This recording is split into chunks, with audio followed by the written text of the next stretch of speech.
आप सभी लोगों को नमस्कार। तो चलिए शुरू करते हैं अपना रिएक्शन मैकेनिज्म का अगला लेक्चर। हम लोगों ने अभी तक इलेक्ट्रोफिलिक एडिशन रिएक्शंस पढ़ रखे हैं और अब हम बात करने जा रहे हैं एडिशन रिएक्शंस की स्टीरियोकेमिस्ट्री। बहुत इंपॉर्टेंट है हमारे पास ये वाला टॉपिक और इस टॉपिक को हम लोग एकदम स्टार्टिंग से एकदम डिटेल तक पढ़ने वाले हैं। देखो, अगर हम स्टीरियोकेमिस्ट्री ऑफ एडिशन रिएक्शन की बात करते हैं तो सबसे पहले मैं यहाँ पर एक दो बेसिक टॉपिक पढ़ाऊंगा और फिर मैं आपको समझाऊंगा कि आखिरकार किस तरीके से कोई भी अगर ऑर्गेनिक केमिस्ट्री की रिएक्शन होती है उसमें स्टीरियोकेमिस्ट्री का क्या रोल होता है, मतलब स्टीरियो आइसोमर्स कैसे फॉर्म होते हैं। तो ये हमारे पास हेडिंग है स्टीरियोकेमिस्ट्री ऑफ एडिशन रिएक्शंस। अब सबसे पहले हम लोग जो इसमें पढ़ेंगे वो हम पढ़ेंगे सेलेक्टिविटी, कि आखिरकार हमारे पास सेलेक्टिविटी किस तरीके से होती है और कितनी सेलेक्टिविटी होती है। देखो, जब आप ऑर्गेनिक केमिस्ट्री की स्टार्टिंग कर रहे हो तो अभी मैं आपको एकदम ज़्यादा डिटेल में नहीं, मैं एक एक एग्जाम्पल के थ्रू आपको समझाता हूँ सेलेक्टिविटी आपके पास कितनी होती है और कैसे आप समझ पाओगे। आपके पास मेनली तीन तरह की सेलेक्टिविटी होती है। एक सबसे पहले होती है आपके पास कीमो सेलेक्टिविटी, एक सबसे पहले आपके पास होती है कीमो सेलेक्टिविटी, उसके बाद फिर आपके पास होती है रीजियो सेलेक्टिविटी, रीजियो सेलेक्टिविटी, और एक लास्ट में आपके पास होती है स्टीरियो सेलेक्टिविटी। तो ये तीन सेलेक्टिविटी होती हैं और तीनों ही सेलेक्टिविटी को हम बहुत ही अच्छे से एक एक एग्जांपल से समझते हैं। देखो, नाम में ही है सेलेक्टिविटी, मतलब किसी चीज को सेलेक्ट करना। तो कीमो सेलेक्टिविटी हमें बताता है कौन रिएक्ट करेगा। यदि हमारे पास एक कंपाउंड में दो फंक्शनल ग्रुप मौजूद हैं तो हम बोलेंगे कौन सा फंक्शनल ग्रुप रिएक्ट करने वाला है, तो ये हमारे के पास क्या होगी, सेलेक्टिविटी होगी। ऐसे ही रीजियो सेलेक्टिविटी मतलब होता है कहां पर अटैक करेगा, मतलब कौन से रीजन पर अटैक करेगा। तो अगर आपके पास दो रीजन हो या दो पॉसिबिलिटीज हो तो आप बोलोगे इस रीजन को प्रेफर करेगा, इसको नहीं करेगा। तो एक चीज को प्रेफर करना दूसरी चीज के बदले, उसी को हम सेलेक्टिविटी कहते हैं। और लास्ट में अगर मैं स्टीरियो सेलेक्टिविटी की बात करता हूं तो कैसे वहां पर आपके पास प्रोडक्ट का फॉर्मेशन हो रहा है। तो मेनली आपके पास पूरी सेलेक्टिविटी इन तीन वर्ड्स पर टिकी हुई है, जिसमें हम सबसे पहले बात करते हैं अपने कीमो सेलेक्टिविटी के बारे में। देखो, मैं एक एग्जांपल लेता हूं, बहुत ही सिंपल सा एग्जांपल है। आपके पास यहाँ पर ट्रिपल बॉन्ड भी है और आपके पास यहाँ पर डबल बॉन्ड भी है और सामने आपके पास रिएक्शन है HBr। ठीक है, मेरा आप लोगों से सबसे पहला सवाल कि इस कंपाउंड में आपके पास आपको कितने फंक्शनल ग्रुप दिख रहे हैं। तो आप बोलोगे सर दो दिख रहे हैं, एक एल्कीन है और एक एल्काइन है। बात समझ में आ गई। अब सवाल ये है कि इन दोनों में से रिएक्ट कौन करने वाला है, कौन। ये जो कौन शब्द है ये कीमो सेलेक्टिविटी को दर्शाता है। तो हम बोलेंगे सर हमने बहुत अच्छे से पढ़ा था एल्काइन और एल्कीन में एल्कीन की रिएक्टिविटी ज्यादा होती है एज कम्पेयर टू एल्काइन, क्योंकि वहां पर एल्काइल कैटायन का फॉर्मेशन होता था और इस वाले केस में क्या होता था, विनाइल कैटायन, जो कि अनस्टेबल होता था। तो हमारे पास जो रिएक्शन का प्रोडक्ट आता था वो रिएक्शन का प्रोडक्ट कुछ इस तरीके से आता था। यहाँ पर हमारे पास Br आता था और यहाँ पर हमारे पास H आता था। तो मेनली हम इस एग्जाम्पल से बहुत अच्छे से समझ सकते हैं हमारे पास एक ही कंपाउंड में दो अलग अलग फंक्शनल ग्रुप हैं, उसके होने के बावजूद एक के साथ ये रिएक्ट कर रहा है और एक के साथ ये रिएक्ट नहीं कर रहा। इसी को हम बोलते हैं कीमो सेलेक्टिविटी। अब हम बात करते हैं अपना अगला टर्म, जिसका नाम है हमारे पास रीजियो सेलेक्टिविटी। देखो, रीजियो सेलेक्टिविटी जो टर्म है वो रीजन से रिलेटेड है। ठीक है भाई। अब अगर हम रीजियो सेलेक्टिविटी की बात करते हैं तो देखो, मेरे पास एक बहुत ही प्यारा सा एग्जांपल है CH3 CH2 CH double bond CH2। ये आपके पास ब्यूट-1 ईन है। ठीक है, और इस ब्यूट-1 ईन में मैं यहाँ पर HBr का रिएक्शन करवाता हूँ। अब देखो, जो यहाँ पर HBr का रिएक्शन होगा तो आपको पता है एक पाई बॉन्ड ब्रेक होगा, दो सिग्मा आएंगी। अब जब आप एक पाई बॉन्ड ब्रेक करोगे और दो सिग्मा लगाओगे, देखना ध्यान से, CH3 CH2 CH CH2, आपने एक पाई बॉन्ड ब्रेक किया, दो सिग्मा लगाया। अब सवाल ये आ रहा है कहां पर H आएगा और कहां पर Br। तो एक बार हमने क्या कर दिया, H को यहां लगा दिया और Br को यहां लगा दिया। ऐसे ही अगर हमने इसका एक और प्रोडक्ट बनाया CH3 CH2 CH, इस बार हमने Br को यहां लगा दिया और H को यहां लगा दिया।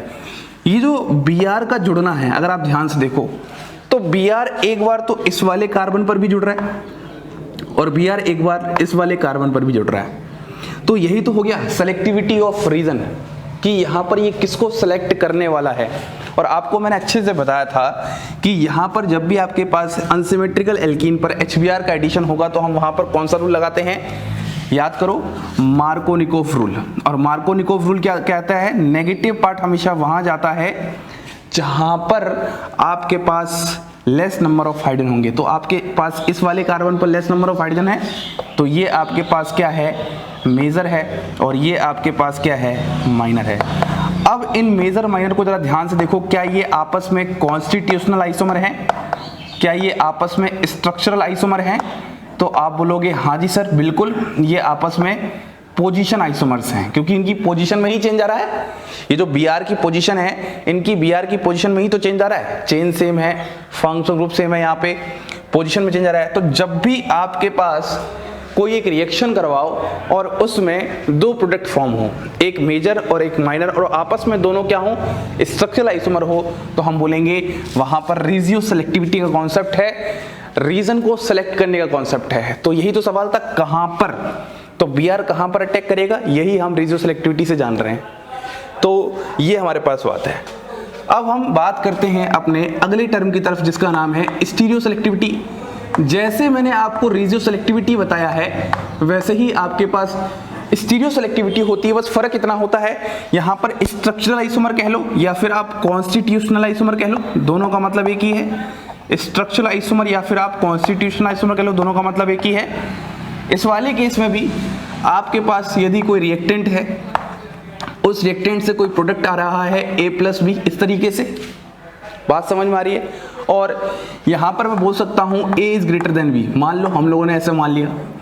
अगर A is greater than B है तो यहां पर हमारे पास क्या होगा, ये वाला मेजर हो जाएगा और B हमारे पास क्या हो जाएगा, माइनर हो जाएगा। और ये दोनों आपस में क्या है, स्टीरियो आइसोमर्स हैं एक दूसरे के, आपस में क्या है, स्टीरियो आइसोमर्स हैं एक दूसरे के। तो इसी को हम बोलते हैं स्टीरियो सेलेक्टिविटी। बात समझ में आ रही है, इसी को हम बोलते हैं स्टीरियो सेलेक्टिविटी। अब आप जरा ध्यान से देखना, मैं आपको एक एग्जांपल देना चाहता हूं, बहुत ही सिंपल सा एग्जांपल है हमारे पास। यहां पर मैं इस तरीके से यहां डबल बॉन्ड लगाता हूं और यहां पर मैं ये वाली पोजीशन यूज करता हूं और यहां पर CH3 ग्रुप लगाता हूं। ये वेज है और वेज का मतलब होता है ऊपर की तरफ, ठीक है। सामने से आपके पास क्या आएगा, HCl आएगा, ठीक है। तो सबसे पहले हमें यहाँ पर रेशियो सेलेक्टिविटी का कॉन्सेप्ट क्लियर है कि Cl- कहाँ अटैक करेगा। आपको Cl- के अटैक को समझना है। तो देखो आपके पास दो पॉसिबिलिटी होंगी, ध्यान से देखना। ये डबल बॉन्ड है और यहाँ पर जहाँ पर हाइड्रोजन आपके पास कम होंगे उस वाले केस में ही अटैक करता है, तो हम यहाँ पर एक CH3 ग्रुप को और कंसिडर करते हैं। अब तो आसान है, जब आप इस वाले केस में देखोगे तो आपके पास यहाँ पर क्या है, CH3 है और आप यहाँ से डबल बॉन्ड हटाओगे तो एक बार आपने मान लो Cl- का नीचे से अटैक करा दिया और यहाँ पर आपके पास अल्टीमेटली CH3 कहाँ चला जाएगा, ऊपर की तरफ चला जाएगा। बात समझ में आ रही है। और यहाँ पर तो H लग ही जाएगा। एक और पॉसिबिलिटी आपके पास हो सकती है कि आपके पास फिर से वही वो वाला ग्रुप तो यहाँ पर मौजूद है ही, यहाँ पर जो Cl- है ये एवब भी अटैक कर सकता है, ऊपर से भी अटैक कर सकता है और नीचे से भी अटैक कर सकता है, दोनों ही पॉसिबिलिटी हो सकती हैं। पॉसिबिलिटी की बात हो रही है, ठीक है। तो एक बार तो इसने बिलो अटैक किया है, ये वाला कौन सा एग्जांपल है, बिलो अटैक का। अब एक बार क्या करता है, ये ऊपर से अटैक करेगा तो यहाँ पर Cl आ जाएगा और यहाँ पर आपके पास अल्टीमेटली क्या चला जाएगा, CH3, ठीक है। और ये वाला अटैक आपके पास क्या है, बिलो। अब आप जरा ध्यान से इस एग्जाम्पल को समझना। आपने डबल बॉन्ड पे HCl को जोड़ा है, Cl- को कहाँ लगाया, जहाँ पे लेस नंबर ऑफ हाइड्रोजन है, लेकिन लगाने का तरीका क्या है, एक बार आपने नीचे की तरफ से लगाया है, एक बार आपने ऊपर की तरफ से लगाया है। बात समझ में आ गई। अब देखो जब ये ग्रुप आपके पास ऊपर की तरफ प्रेजेंट है तो ये वाला ग्रुप क्या क्रिएट करेगा, स्टेरिक हिंड्रेंस। तो एक्चुअली जो हमारे पास Cl- प्रेफर होगा वो कहाँ से होगा, नीचे की तरफ। तो हम बोलेंगे ये हमारे पास क्या होता है, मेजर होता है और ये हमारे पास क्या होता है, माइनर होता है। ये आपको मेजर माइनर का फंडा समझ में आया। तो हमने यही तो बात की कि यदि कोई रिएक्टेंट है उससे A और प्लस B आ रहे हैं, दो प्रोडक्ट, एक मेजर है एक माइनर है और आपस दोनों में क्या है, स्टेरियोआइसोमर है। तो अगर मैं इन दोनों की बात करता हूं तो ये आपस में क्या है, ये दोनों आपस में डायास्टेरियोमर हैं। ये आपस में दोनों क्या है, डायास्टेरियोमर हैं। अगर ये एनेंशियोमर होते तो एनेंशियो सेलेक्टिव, क्योंकि ये डायस्ट्रोमर है तो इसी रिएक्शन को हम लोग बोलते हैं, this reaction is stereo selective तो है, स्टीरियो सेलेक्टिव तो है, लेकिन कैसी स्टीरियो सेलेक्टिव है, डाया स्टीरियो सेलेक्टिव। क्या आपको ये तीनों ही टर्म बहुत अच्छे से क्लियर हुए? सबसे पहले हमने क्या पढ़ा, कीमो सेलेक्टिविटी क्या होता है, समझ में आ गया होगा। रीजियो सेलेक्टिविटी क्या होगा, रीजन को चूज करना, ये भी समझ में आ गया होगा। जहां पर दो प्रोडक्ट बनते हैं मेजर माइनर और वो आपस में कॉन्स्टिट्यूशनल आइसोमर या स्ट्रक्चरल आइसोमर होते हैं, उसको हम बोलते हैं रीजियो सेलेक्टिविटी। लेकिन अगर दो प्रोडक्ट मेजर और माइनर बने और आपस में स्टेरो आइसोमर्स हों तो हम कहेंगे इस वाले केस में, इस रिएक्शन में हमारे पास स्टीरियो सेलेक्टिविटी लग रही है। सेलेक्टिविटी का मतलब क्या है ये आप अपनी जिंदगी में देख सकते हो। एग्जाम्पल आप पढ़ रहे हो, यूट्यूब से पढ़ रहे हो, आप मुझसे ही पढ़ रहे हो, तो दिस इज सेलेक्टिविटी। आपने मुझे सेलेक्ट किया है पढ़ने के लिए, किसी और अदर यूट्यूब चैनल के कंपैरिजन में तो यही सेलेक्टिविटी होती है। वैसे ही जब भी आपके पास सेलेक्टिविटी की बात आएगी तो पक्की बात है दो प्रोडक्ट का होना बहुत जरूरी है और एक का मेजर और एक का माइनर होना बहुत जरूरी है। अगर दोनों ही प्रोडक्ट 50% फॉर्म होते हैं और एनेंशियोमर्स हैं, कहने का मतलब रेसमिक मिक्सचर हैं, तो हम वहां पर स्टीरियो सेलेक्टिविटी की बात नहीं कर सकते। अब मैं आपको एग्जांपल यही देने जा रहा हूं। हमारा जो टॉपिक है वो टॉपिक क्या है, stereo chemistry of addition reaction. हम लोगों को कीमो सेलेक्टिविटी की बात यहाँ पर नहीं करनी, हम लोगों को यहाँ पर रीजियो सेलेक्टिविटी की बात भी नहीं करनी, हमें यहाँ पर स्टीरियो केमिस्ट्री की बात करनी है कि आखिरकार स्पेस में मॉलिक्यूल किस तरीके से रह रहा है और उसके बाद उस पर अटैक कैसे होगा रिएजेंट का, और अटैक करने के बाद वहाँ पर जो स्टीरियो आइसोमर्स बनेंगे वो किस तरीके के बनेंगे और कितने बनेंगे। तो इसी ही पूरे टॉपिक को हम पढ़ने जा रहे हैं। नाउ हम स्टार्ट करते हैं अपना stereo chemistry of addition reaction topic. तो सबसे पहले मैंने आपको स्टीरियो सेलेक्टिव टर्म का मतलब समझाया। अब मैं आपको एग्जांपल देता हूं कि यदि हमारे पास प्रोडक्ट में एक एसिमेट्रिक सेंटर बने तो वहां पर क्या होगा, यदि हमारे पास प्रोडक्ट में वहां पर दो एसिमेट्रिक सेंटर बने तो वहां पर क्या होगा। तो चलिए हम लोग देखना शुरू करते हैं। तो अब हम बात करते हैं अपनी स्टीरियो केमिस्ट्री से रिलेटेड सारी रिएक्शंस की। ठीक है, देखो अगर मैं आपसे एग्जांपल लेता हूं, आपके पास यहां पर क्या है, CH3 CH2 double bond CH2, बात समझ में आ रही है। ब्यूट 1 इन है और मैं इसकी रिएक्शन करवाता हूं सामने HBr के साथ। जब मैंने इसकी रिएक्शन HBr के साथ करवाया तो यहां पर अगर मैं आपसे पहले रिएक्टेंट की बात करता हूं, क्या रिएक्टेंट में कोई एसिमेट्रिक सेंटर है? एसिमेट्रिक सेंटर का मतलब होता है कायरल सेंटर, तो हम बोलेंगे यहां पर कोई भी एसिमेट्रिक सेंटर नहीं है, नो एसिमेट्रिक सेंटर। अब आप जरा मेरी बात ध्यान से सुनना, आपके पास यहां पर रिएक्शन होकर प्रोडक्ट क्या आएगा, कुछ इस तरीके से आएगा, CH3 CH2, यहां पर CH, यहां पर Br और यहां पर CH3। बात समझ में आ रही है?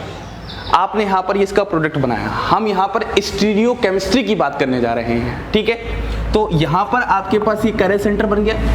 कायरल सेंटर क्या होता है, वो sp3 हाइब्रिडाइज्ड कार्बन होता है जिस पर आपके पास क्या होते हैं, 4 ग्रुप्स डिफरेंट होते हैं। ये तो आपने पहले पढ़ा ही होगा स्टीरियोकेमिस्ट्री में, 4 ग्रुप्स क्या होते हैं आपके पास, डिफरेंट होते हैं। बात समझ में आ रही? जिसने नहीं पढ़ा उनको मैं बताता हूँ, कायरल सेंटर होते हैं sp3 हाइब्रिडाइज्ड कार्बन जिस पे 4 ग्रुप क्या हों, अलग अलग हों। जैसे ये कार्बन है, ये sp3 हाइब्रिडाइज्ड है, 4 सिग्मा बॉन्ड है, एक ये वाला ग्रुप एकदम अलग है, एक ये वाला ग्रुप एकदम अलग है, एक ये वाला पूरा ग्रुप अलग है और H भी क्या है, अलग है। तो हम बोलेंगे ये सेंटर कैसा सेंटर है, या तो कायरल सेंटर कह सकते हो या फिर आप इसी ही को कह सकते हो एसिमेट्रिक सेंटर, एसिमेट्रिक सेंटर।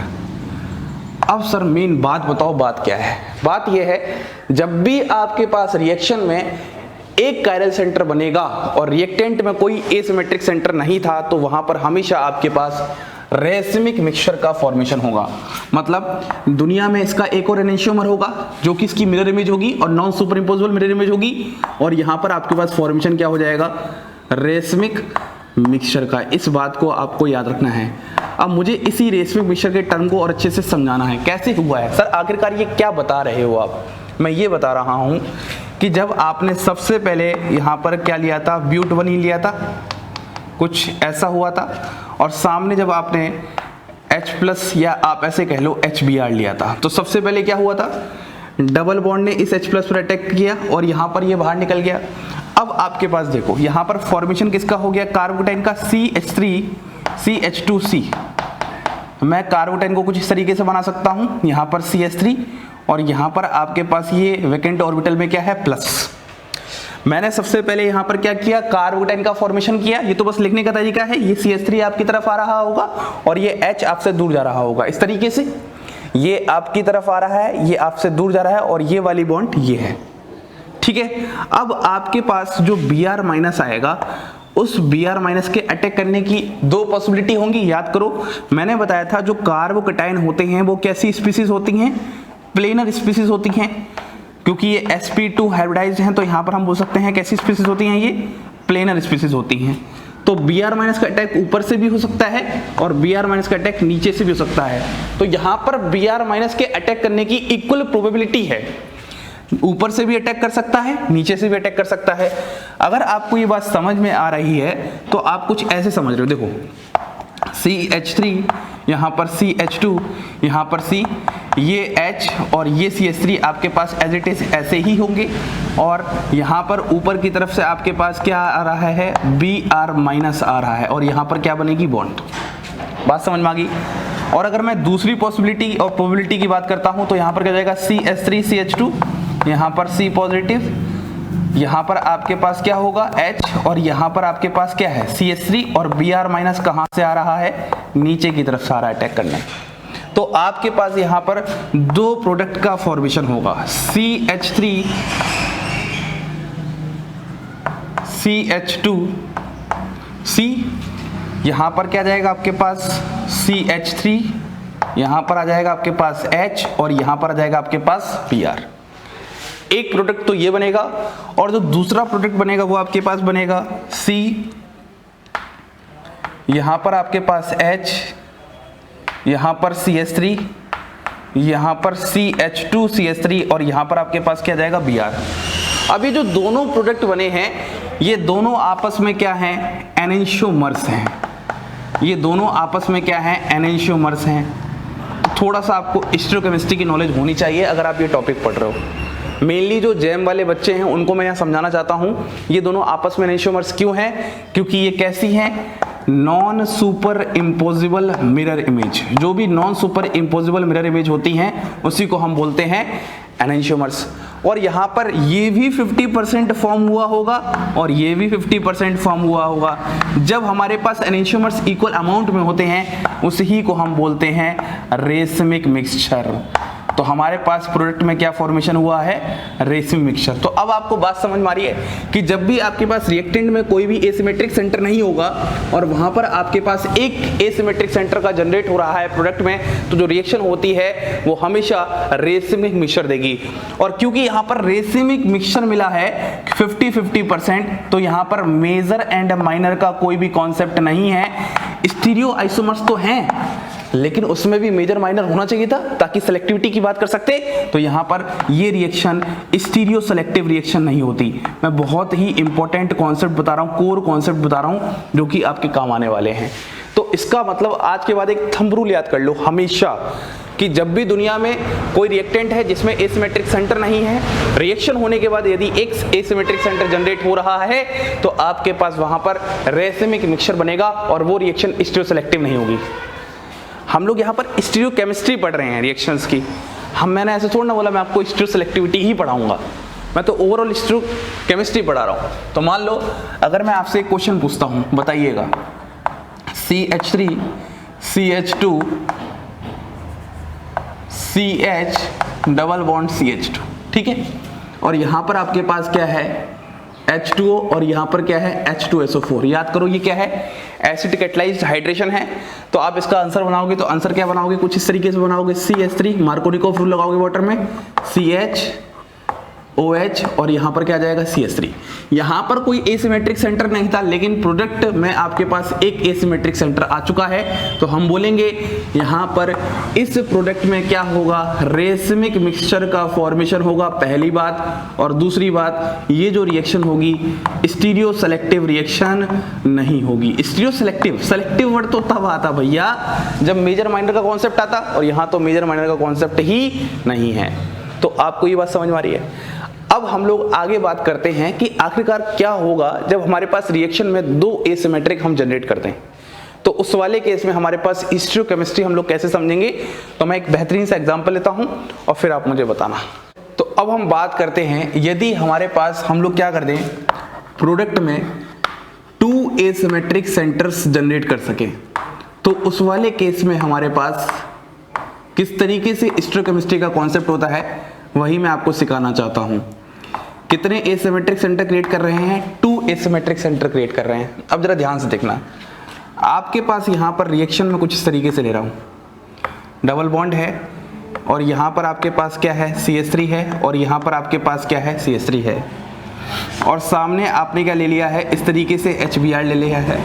तो जब आप प्रोडक्ट बनाओगे तो आपको पता है ये कैसी एल्कीन है, सिमेट्रिकल एल्कीन है, तो कोई दिक्कत नहीं है, कहीं पर भी H कहीं पर भी Br लगाओ।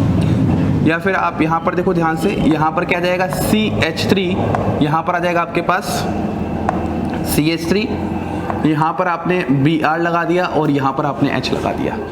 अब जरा ध्यान से देखोगे तो ये भी आपके पास सिमेट्रिक सेंटर है और ये भी आपके पास एसिमेट्रिक सेंटर है। तो इसमें टोटल कितने एसिमेट्रिक सेंटर हैं, 2, और यहाँ पर इस वाले केस में इसके जो आपके पास प्रोडक्ट फॉर्मेशन होंगे वो कितने होंगे, 4 स्टीरियो आइसोमर्स फॉर्म होने वाले हैं। अब इस पॉइंट को ही हमें समझना है कि सर आखिरकार हमारे पास इस वाले केस में 4 स्टीरियो आइसोमर्स कैसे फॉर्म होंगे।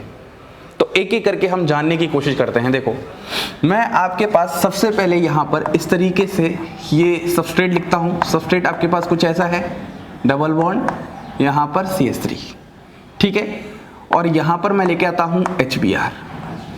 अब जब आप HBr लेके आओगे तो पक्की बात है यहाँ पर क्या होगा, इलेक्ट्रोमेरिक इफेक्ट लगेगा।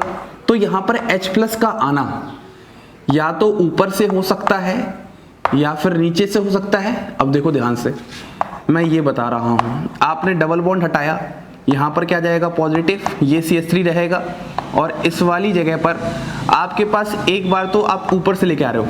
अगर आप H ऊपर से लेके आ रहे हो तो ये ऑटोमेटिकली CH3 कहाँ चला जाएगा, नीचे की तरफ चला जाएगा। अरे आपके पास जो sp3 हाइब्रिडाइज्ड कार्बन होता है उसको दर्शाने का तरीका ही तो होता है डैश वेज। मैंने आपको शुरू में समझाया था, कुछ इस तरीके से मैंने आपको डायग्राम बताई थी। यहाँ पर ये 2 बॉन्ड प्लेन में और एक बॉन्ड आपकी तरफ और एक बॉन्ड आपसे दूर, तो वही तो मैं समझा रहा हूँ। एक तो पॉसिबिलिटी यहाँ पर ये हो जाएगी, दूसरी पॉसिबिलिटी क्या हो सकती है, यहाँ पर वहीं आपके पास कार्बोकेटाइन बना हुआ है इस तरीके से, और इस बार आपके पास यहाँ पर डैश पर क्या आ जाए, H आ जाए। तो मैं विलो का मतलब ये समझा रहा हूँ कि H नीचे की तरफ है। मतलब अगर ये एक इस तरीके से 6 मेंबर्ड रिंग है, फिर से सुनो, अगर इस तरीके से ये एक 6 मेंबर्ड रिंग है तो H ऊपर की तरफ है और फिर H नीचे की तरफ है। ये इस तरीके से यहाँ पर प्लेन है, तो H ऊपर की तरफ इस वाले केस में है और H नीचे की तरफ इस वाले केस में। थोड़ा सा इमेजिनेशन चाहिए होता है हमेशा स्टीरियोकेमिस्ट्री में, ये बात आ गई। अब हमारे पास बात आती है Br- की। तो जब Br- इस वाले सिस्टम पर आएगा, तो अभी तो प्लेनर सिस्टम है, तो इसमें या तो एक बार ये ऊपर से अटैक कर सकता है और या फिर ये एक बार नीचे से अटैक कर सकता है। तो अगर मैं यहाँ पर आंसर बनाऊंगा तो हमारे पास आंसर ये बन जाएगा। पहले आप इसको एज इट इज ऐसे बना लो, इस पे तो हमने कोई चेंज नहीं किया, ये वाला हमारे पास ऐसे ही रहेगा। अब इस वाले देखो, अगर अबव ऊपर से आएगा तो हमारे पास Br कहाँ जाएगा, ऊपर की तरफ आ जाएगा, और हमारे पास CH3 कहाँ जाएगा, नीचे की तरफ आ जाएगा। बात समझ में आ गई। इस वाले केस में करते हैं, देखो इस वाले केस में सबसे पहले आप फिर से ये बना लो, इसमें तो हमने कोई भी चेंज नहीं किया, यहाँ पर CH3 है और यहाँ पर हमारे पास क्या है, H है, ठीक है। तो इस वाले केस में हमारे पास क्या हो जाएगा, इस बार Br हमारे पास कहाँ से आ जाए, नीचे की तरफ से आ जाए, और CH3 हमारे पास कहाँ चला जाएगा, ऊपर की तरफ चला जाएगा, ठीक है। तो अगर आप जरा ध्यान से देखोगे तो यहाँ पर H और Br ये दोनों कैसे दिख रहे हैं, ऊपर की तरफ दिख रहे हैं, तो आप बोलोगे ये आपके पास कैसा है, एवव। यहाँ पर Br और H कैसे दिख रहे हैं, तो आप बोलोगे यहाँ पर बिलो एबव। देखो ये बहुत इंटरेस्टिंग है। एबव के लिए आप किससे दिखा रहे हो, वेज से, और बिलो के लिए किससे दिखा रहे हो, डैश से। ऐसे ही अगर मैं इस वाले केस में बात करता हूं तो यहाँ पर भी 2 पॉसिबिलिटीज हो सकती हैं, एक हो सकती है एबव और एक हो सकती है आपके पास बिलो। फिर से बनाते हैं, अगर मैं यहाँ पर बनाऊंगा तो आपके पास कुछ ऐसा हो जाएगा इस तरीके से। तो यहाँ पर इस वाले में तो कोई चेंज नहीं है, सबसे पहले आपने CH3 यहाँ लगा दिया और H यहाँ लगा दिया। सबसे पहले आप दोनों यही बना लो, ठीक है। यहाँ पर आपने CH3 बना लिया और यहाँ पर आपने H लगा लिया, इसमें कोई चेंज नहीं है। चेंज यहाँ पर आएगा एक बार अगर ऊपर से आ रहा है, लो हमने बना दिया, यहाँ पर Br है और यहाँ पर हमारे पास क्या है, CH3 है। एक बार Br नीचे से आ रहा है, लो हमने बना दिया, Br नीचे से आ रहा है तो CH3 अपने आप ऑटोमेटिकली कहाँ चल जाएगा, ऊपर की तरफ चल जाएगा।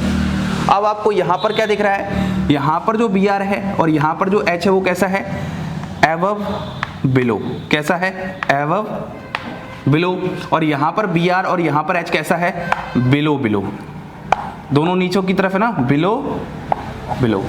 तो ये आपके पास 4 स्टीरियो आइसोमर्स का फॉर्मेशन इस तरीके से होता है। आपको ये टॉपिक अगर सीखना है तो आपको स्टीरियोकेमिस्ट्री आनी चाहिए, एकदम डरने वाली बात नहीं है। जब मैं आपको स्टीरियोकेमिस्ट्री सिखाऊंगा, एक एक लाइन एक एक बात खोल कर रख दूंगा आपके सामने, तो ये सब चीज़ें कुछ नहीं लगने वाली, बहुत ही ईजी चीज़ें हैं। हाँ, तो देखो ये एबव एबव और ये जो बिलो बिलो हैं, ये आपस में क्या है, एनेंशियोमर्स हैं। ये आपस में क्या है, एनेंशियोमर्स हैं।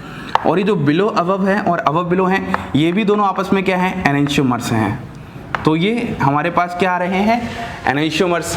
अब ये जो एनेंशियोमर्स का फॉर्मेशन हुआ है एबव एबव और बिलो बिलो, कैसा हुआ है, देखो Br और H दोनों सेम साइड से लग रहे हैं और यहाँ पर भी Br और H दोनों सेम साइड से लग रहे हैं। वो बात अलग है, एक ऊपर की तरफ से लग रहा है और एक नीचे की तरफ से लग रहा है, लेकिन दोनों ही सेम साइड से लग रहे हैं। तो हम बोलेंगे इन दोनों का जो लगना है वो कैसा है, सेम साइड से है। और इसी ही को हम लोग केमिस्ट्री में बोलते हैं सिन एडिशन। क्या बोलते हैं, तो यहाँ से हमारे पास एक कॉन्सेप्ट आया सिन एडिशन का। सिन एडिशन क्या होते हैं, जब भी आपके पास रिएजेंट है अगर वो एक साइड से लगे तो उसको बोलते हैं सिन एडिशन। जबकि ये वाले जो फॉर्मेशन हो रहे हैं, आप खुद देखो, Br अगर नीचे है तो H ऊपर है, Br अगर ऊपर है तो H नीचे है, तो आप बोलोगे इनका जुड़ना कैसा है, अपोजिट साइड से है। और जब भी आपके पास अपोजिट साइड से जुड़े एक अलग अलग रिएजेंट, तो आपके पास वहां पर क्या होता है, एंटी एडिशन होता है। तो यहां से हमारे पास कॉन्सेप्ट आ गया एंटी एडिशन का। तो ये हमारे पास ओवरऑल सारी की सारी बातें होती हैं। आपको एक एक बात पे बहुत अच्छे से ध्यान देना है। सबसे पहले मैंने आपको इस तरह से रिएक्शन दिया और रिएक्शन देके मैंने आपको यहाँ पर बताया 2 एसिमेट्रिक सेंटर हैं और इसके आपके पास 4 स्टीरियो आइसोमेरिक प्रोडक्ट आएंगे। तो इसी को मैं आपको इस पूरे के द्वारा समझाया एकदम अच्छे से कि एडिशन रिएक्शन की स्टीरियोकेमिस्ट्री आखिरकार होती क्या है। और फिर हम लोगों ने एक कॉन्सेप्ट सीखा एंटी एडिशन का और एक कॉन्सेप्ट सीखा सिन एडिशन का। हम लोगों ने अभी तक क्या क्या पढ़ा, सबसे पहले हम लोगों ने सेलेक्टिविटी पढ़ी, फिर दूसरे नंबर पर यदि हमारे पास एक एसिमेट्रिक जनरेट हो तो हमने वहां पर रेसिमिक मिक्सचर का कॉन्सेप्ट समझा, प्रोडक्ट में आता है। और हमने क्या सीखा कि एसिमेट्रिक सेंटर यदि 2 बन रहे हैं प्रोडक्ट में तो उस वाले केस में हमारे पास क्या प्रोडक्ट आएगा। अब हम बात करते हैं कि हमारे पास डिफरेंट रिएजेंट्स हैं, उन डिफरेंट रिएजेंट्स के जुड़ने का तरीका क्या है, कौन सा सिन एडिशन दिखाता है, कौन सा एडिशन एंटी एडिशन दिखाता है। उसके बाद मैं आपको एक टेबल बनाऊंगा और उस टेबल से आपका कोई भी रिएक्शन का जो स्टीरियो आइसोमेरिक प्रोडक्ट है वो आप बनाना सीख जाओगे। तो अब हम बात कर लेते हैं कॉन्सेप्ट ऑफ रिएजेंट्स कि आखिरकार ये कौन कौन से रिएजेंट सिन एडिशन दिखाते हैं और कौन कौन से रिएजेंट्स एंटी एडिशन दिखाते हैं। तो हम लोग यहाँ पर 2-3 केसेस की बात करते हैं जहाँ पर हमें इन केसेस को याद ही रखना होगा। तो रिएजेंट्स के केस में हम लोग क्या बात करने जा रहे हैं कि कौन कौन रिएजेंट हमारे पास सिन एडिशन रिएक्शन दिखाने वाले हैं और कौन कौन रिएजेंट्स हमारे पास एंटी एडिशन दिखाने वाले हैं, या फिर आप बोल सकते हो एंटी एडिशन। अब इस बात को समझिए, मैं आपसे सबसे पहला एग्जाम्पल ले रहा हूं addition of H2। Addition of H2 बोले तो कौन सी रिएक्शन, हाइड्रोजनेशन रिएक्शन। अब जब भी आपके पास हाइड्रोजनेशन रिएक्शन होगी तो आपको हमेशा याद रखना है हाइड्रोजनेशन रिएक्शन में जो दोनों ही आपके पास H होते हैं वो सेम साइड से जुड़ते हैं। तो आप यहाँ पर H2 लेके आते हो in presence of PD charcoal या फिर निकल कैटलिस्ट के, और यहाँ पर क्या हो जाएगा आपके पास CH2 एक पाई बॉन्ड हटाया, 2 सिग्मा लगाया, यहाँ पर H यहाँ पर H। एक्चुअली जो दोनों H होते हैं वो इस तरीके से यहाँ पर अप्रोच करते हैं, मतलब यहाँ पर जो अटैक होता है वो कैसा अटैक होता है, सिन अटैक होता है। तो आपको इस वाले केस में बहुत अच्छे से याद रखना है कि जो दोनों H आए हैं, इन दोनों H ने जो अप्रोच किया है वो कहाँ से अप्रोच किया है, सेम साइड से अप्रोच किया है। इसीलिए हमारे पास ये एडिशन कैसा हो जाएगा, सिन एडिशन।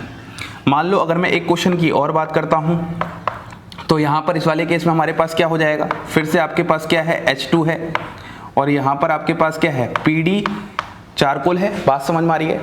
मैं यहाँ पर बस आपसे ये बताना चाहता हूँ कि जो आप यहाँ पर पाई बॉन्ड हटाकर ये दोनों H लगाने वाले हो, ये दोनों H सेम साइड से ही आने वाले हैं, या तो ये अबव द प्लेन आएंगे या फिर ये बिलो द प्लेन आएंगे, है ना। तो इन दोनों H का जो आपके पास अप्रोच है वो दोनों ही H आपके पास कहाँ से आते हैं, सेम साइड से आते हैं, मतलब यहाँ पर क्या होता है, सिन एडिशन। तो पहली बात तो हमारे पास ये हो गई। अगर हम दूसरी बात करते हैं तो वो दूसरी बात होती है एडिशन ऑफ BH3। याद करो मैंने आप लोगों को पढ़ाया था हाइड्रो बोरेशन ऑक्सीडेशन रिएक्शन। तो उस वाले स्टेप में सबसे पहला स्टेप क्या होता है, बोरोन और हाइड्रोजन का जुड़ना। तो अगर मैं इस तरीके से आपसे बात करता हूं CH2 डबल बॉन्ड CH2 और आपके पास यहाँ पर क्या था, बोरेन था, तो एक्चुअली कहानी क्या होती है, कहानी कुछ ऐसी होती है, यहाँ पर H है और यहाँ पर आपके पास क्या है, BH2 है, ठीक है। यहाँ पर आपके पास पॉजिटिव है, यहाँ पर आपके पास नेगेटिव है। तो इस तरीके से इलेक्ट्रॉन डेंसिटी आपके पास शिफ्ट होती है। तो आपके पास यहाँ पर जो रिएक्शन जाती है वो रिएक्शन एक 4 मेंबर्ड साइक्लिक ट्रांजिशन स्टेट से होकर गुजरती है। और 4 मेंबर्ड साइक्लिक ट्रांजिशन स्टेट में हमें साफ साफ समझ में आ रहा है कि ये जो H और ये जो BH2 है, इन दोनों का जो अप्रोच है वो हमेशा कैसा है, सेम साइड से है। ये बात हमें कैसे समझ में आ रही है, 4 मेंबर्ड साइक्लिक ट्रांजिशन स्टेट से। तो हम बोलेंगे जो एडिशन ऑफ BH3 होता है वो भी हमारे पास कैसा होता है, सिन एडिशन ही होता है। आगे चल के आप लोग जब रिएजेंट्स पढ़ोगे, जब मैं आपको रिएजेंट्स में मैकेनिज्म बताऊंगा, इस बात को अभी हल्का सा आप बस याद कर लो कि जो हमारे पास एडिशन ऑफ पर ऑक्सी एसिड होता है ये भी हमारे पास कैसा होता है, सिन एडिशन होता है। ये कैसे समझ में आएगा, इसकी मैकेनिज्म से समझ में आएगा। लेकिन अभी आपको बस इतना रखना है कि ये सिन एडिशन होता है, रिएजेंट्स में मैंने पढ़ा रखा है, मैकेनिज्म में मैंने दोनों तरफ को एक सेम साइड से अटैक करवाया है, ठीक है। एक जो हमारे पास लास्ट है इंपॉर्टेंट, जहां पर हमारे पास नॉन क्लासिकल कार्बोकेटाइन का क्या होता था, फॉर्मेशन, या आप यूं कह लो जहां पर हमारे पास साइक्लोहेलोनियम आयन का फॉर्मेशन होता था। याद आ गया, electrophilic addition reaction via non classical carbocation. तो इस वाले केस में आपके पास क्या होने वाला है, हमेशा एंटाई एडिशन होने वाला है। एंटाई एडिशन क्यों होने वाला है, ये बात मैंने आपको वहां पर भी समझाई थी, यहां पर फिर समझाऊंगा। देखो किस किस केस में होगा, Br2 ले लो, या फिर आप Br2 प्लस ROH ले लो, या फिर आप कोई भी Br2 या X2, सिंपली जनरल बात करते हैं, X2 प्लस न्यूक्लियोफाइल ले लो। जब भी कुछ ऐसा केस होगा जहां पर साइक्लोहेलोनियम आयन का फॉर्मेशन होगा तो उस केस में हमारे पास कैसा एडिशन होगा, एंटाई एडिशन होगा। रीजन ये होता था कि आप जब एल्कीन लेते तो आपके पास यहाँ पर क्या होता था, साइक्लोहेलोनियम आयन का फॉर्मेशन होता था। इस तरीके से आपने एल्कीन ले ली यहाँ पर, और एक्चुअली जो आपके पास अगला न्यूक्लियोफाइल आएगा, चाहे वो वही हैलोजन हो, तो वो न्यूक्लियोफाइल यहाँ से अटैक नहीं कर सकता क्योंकि यहाँ पर क्या है, हिंड्रेंस। तो ये अटैक हमेशा अपोजिट साइड से ही करेगा। तो ये जो अपोजिट साइड से आप अटैक करवा रहे हो, यही तो हमें क्या लीड करता है, एंटाई एडिशन की तरफ लीड करता है। तो आप इतनी बातें अच्छे से ध्यान रखो कि कौन सा रिएजेंट कौन सा एडिशन दिखाता है। सबसे पहले ये हमारे पास सिन एडिशन दिखाएगा, ये हमारे पास सिन एडिशन, ये हमारे पास सिन एडिशन, और ये वाला जो ग्रुप है वो क्या दिखाने वाला है, हमारे पास एंटाई एडिशन। अब अगर मैं HX की बात करता हूं, यदि एडिशन ऑफ हाइड्रोजन हैलाइड है तो आपको डिपेंड करेगा कि आपके पास वहां पर हैलोजन कितना बड़ा है। अगर आपके पास हैलोजन की साइज बड़ी है तो उस वाले केस में आपके पास क्या होने वाला है, सिंपल अपोजिट साइड होने वाले हैं। वो तो फिर हम उसके बल्कीनेस नेचर के अकॉर्डिंग अपने कॉन्सेप्ट्स को मतलब एकदम तरह से सेट कर लेंगे। इतनी बातें आप याद रखो। अब मैं आपको वो टेबल बताने जा रहा हूं जो टेबल आपके एडिशन रिएक्शंस के काम आएंगे कि कौन सा प्रोडक्ट कब सिस बनेगा, कब ट्रांस बनेगा, कब थ्रियो बनेगा, कब इरिथ्रियो बनेगा। तो थ्रियो, इरिथ्रियो, सिस, ट्रांस के सारे कॉन्सेप्ट्स को हम लोग उस टेबल में समराइज करते हैं। तो आइए हम बात कर लेते हैं उस टेबल की जो आपको सारी एडिशन रिएक्शन की स्टोइकोकेमिस्ट्री बताने वाली है। देखो सबसे पहले यहां पर आपको सबस्ट्रेट की स्टोइकोकेमिस्ट्री डिफाइन करनी है, फिर आपको यहाँ पर अटैक को डिफाइन करना है, और फिर हम यहाँ पर आराम से बता देंगे कि हमारे पास क्या होगा प्रोडक्ट का स्टोइकोकेमिस्ट्री। देखो यहाँ पर पॉसिबिलिटी क्या होगी, सबसे पहले तो यार सिस हो सकता है, और यहाँ पर हमारे पास अटैक क्या हो सकता है, सिन हो सकता है, और यहाँ पर जो प्रोडक्ट होगा वो क्या हो सकता है, हमारे पास इरिथ्रियो हो सकता है। देखो ये जो पहली वाली लाइन है इसको आपको बस याद करना है, बाकी पूरी की पूरी टेबल आप इस लाइन से ही बनाने वाले हो। सिस सिन, एरिथ्रियो। सर आखिरकार ये एरिथ्रियो आइसोमर्स क्या होते हैं? अभी थोड़ा सा वेट करो, मैं बताऊंगा। पहले आप टेबल बनाना सीखो। पहला पॉइंट तो ये है। अब बस आप एक बात याद रखना, किसी भी एक को फिक्स करके बाकी दो चेंज करने होते हैं। फिर से, किसी भी एक को फिक्स करके बाकी दो चेंज करने होंगे। तो सुनो, अगर आप यहाँ पर सिस को क्या करते हो, फिक्स करते हो, ये फिक्स हो गया एज इट इज, तो सिन की जगह जस्ट अपोजिट आ जाएगा आपके पास एंटी, और एथ्रियो का अपोजिट होता है आपके पास थ्रियो। ऐसे ही फिर बात करते हैं, अगर आप यहाँ पर ये चेंज कर रहे हो तो आपको एक तो फिक्स करना पड़ेगा। तो आपने मान लो यहाँ पर एंटी को फिक्स कर दिया, तो यहाँ पर पक्की बात है क्या हो जाएगा आपके पास, एरिथ्रियो हो जाएगा। या फिर आप इसके कंपैरिजन में देखो, यहाँ पर आपने सिस को ट्रांस बदल दिया, आपने सिन को एंटी बदल दिया, और ये एरिथ्रियो यहाँ पर क्या हो गया, कांस्टेंट हो गया। तो जब भी आप टेबल बनाओगे एक कांस्टेंट होगा, बाकी दो में चेंज आएगा। मान लो अगर मैं फोर्थ पॉइंट की बात करता हूँ, यहाँ पर ये ट्रांस है, ये हमने चेंज किया है। यहाँ पर हमारे पास हमने रख दिया सिन, क्योंकि ये वाला किस्त हो चुका है, तो अब हमारे पास एरिथ्रियो का क्या हो जाएगा, थ्रियो हो जाएगा। बस आपको इस टेबल को याद रखना है। तो सबसे पहली बात ये याद रखना है, आप 1 फिक्स कर सकते हो, बाकी आपको जो 2 है वो क्या करना पड़ता है, चेंज करना पड़ता है। इस बात को याद रखना है, ठीक है। इस पूरी टेबल को बनाने के लिए जो पहली वाली लाइन है उसी से आपकी पूरी टेबल बन जाएगी। दूसरी बात, आप एक पॉइंट याद कर लो, TOES। T स्टैंड फॉर होता है थ्रियो, और O स्टैंड फॉर होता है अपोजिट। तो थ्रियो का मतलब कहीं ना कहीं अपोजिट से है, और E स्टैंड फॉर होता है एरिथ्रियो, और S स्टैंड फॉर होता है सेम, ठीक है। थ्रियो मीन्स अपोजिट और एरिथ्रियो मीन्स सेम। अब आखिरकार मैंने ये सब सिखाया क्या है, ये समझाया क्या है, सब कुछ सारी बातें इसमें है। सर आप बताना क्या चाहते हो? देखो हम लोग यहाँ पर एग्जाम्पल लेते हैं, 2 एग्जाम्पल कराऊंगा, आपको सारी कहानी समझ में आ जाएगी। C डबल बॉन्ड C, यहाँ पर क्या है आपके पास CH3 है, यहाँ पर आपके पास क्या है CH2CH3 है, यहाँ पर H और यहाँ पर H। अगर मैं आपसे पूछूं बताओ कौन सा आइसोमर है प्रोडक्ट में, यहाँ पर ये हमारे पास सिस है। अगर मैं यहाँ पर H2PD चारकोल लेता हूँ, मुझे आप डिफाइन करोगे ये यहाँ पर कैसा अटैक करेगा, सिन अटैक करेगा। बस खत्म हो गया, खत्म हो गया। सिस पर सिन तो क्या आ जाएगा, एरिथ्रियो आ जाएगा। तो एरिथ्रियो अगर आपको बनाना है तो देखो ऐसे होता है, CH3, यहाँ पर H, यहाँ पर H, यहाँ पर CH2CH3, यहाँ पर आपके पास क्या आ जाएगा, H और H।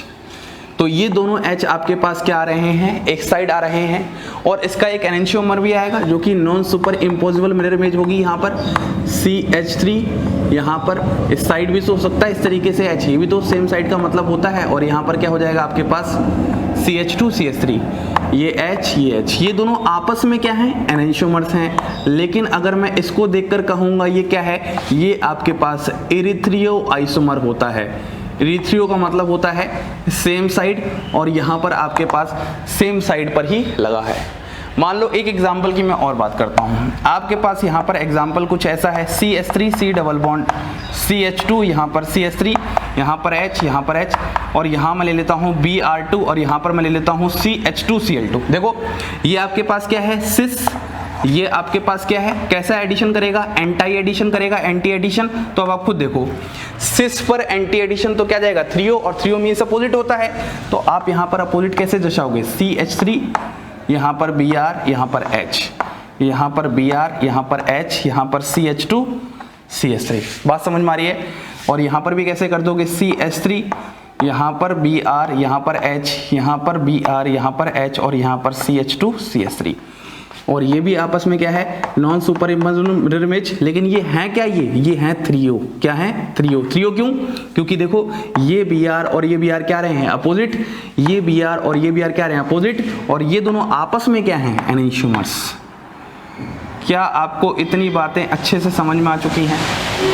कुल मिला के आपको यही कॉन्सेप्ट बहुत अच्छे से अपने क्लियर करने हैं। ऐसे आप चाहें कितने भी क्वेश्चंस प्रैक्टिस कर सकते हैं, ठीक है। जब मैं क्वेश्चन सीरीज स्टार्ट करूंगा तब उस समय मैं आपको और डिटेल क्वेश्चन बताऊंगा। अब आपका एक छोटा सा होमवर्क है, यदि आपके पास कोई ट्रांस एल्कीन है, ठीक है, और ट्रांस एल्कीन पर आप H2PD चारकोल ले रहे हो, तो मुझे बताना यहाँ पर प्रोडक्ट क्या बनेगा। देखो कितना आसान है, ट्रांस है, सिन है, ट्रांस है, सिन है, तो क्या बन जाएगा, थ्रियो, और थ्रियो मतलब क्या होता है, अपोजिट। यहीं पर हमारी स्टीरियोकेमिस्ट्री ऑफ एडिशन रिएक्शन हम ख़त्म करते हैं। ये बहुत डिटेल पार्ट है, इसके बहुत सारे एग्जाम्पल हैं जो कि मैं आगे जब क्वेश्चन सीरीज कराऊंगा तो उसमें डिटेल में स्टार्ट कराऊंगा, अभी नहीं, ठीक है। उम्मीद करता हूँ आपको आज का लेक्चर पूरा समझ में आने वाला है। अब इस लेक्चर के बाद सारे लेक्चर की लाइन लगने वाली है, लगातार लेक्चर आएंगे, जल्दी से स्पीड में देख लेना। हमारा एडिशन रिएक्शन हो चुका है ऑलमोस्ट कंप्लीट। इसी के साथ आप सभी लोगों को धन्यवाद।